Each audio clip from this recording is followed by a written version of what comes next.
Մյուս ուրեմն ելույթը Նիկոլ Փաշինյանի, որը էլի հակասահմանադրական էր եւ բաներ, դա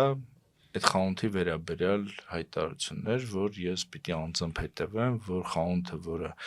անկանխիկ չի աշխատում, պիտի փակվի։ Ուրեմն խանութներ կան, կառավարության նիստի ժամանակ այսպիսի խոսակցություն է գնում, որ խանութներ կան, որոնք եթե անկանխիկ չի կանխիկ են վճարում, զեղ չեն անում բանին, գնորդին եւ դրանով նպաստում են, որ անկանխիկը ավելի քիչ լինի։ Նիկոլ Փաշինյանը բորբոքվում է, որ ոնց կարելի է այդպիսի բան անել։ Ես անձամբ հրահանգում եմ, որ նման խանութները փակեք։ Նախ այս հակասահմանադրական բանն է, որ կառավարության նիստի ժամանակ ուղիղ եթերով հնչում է եւ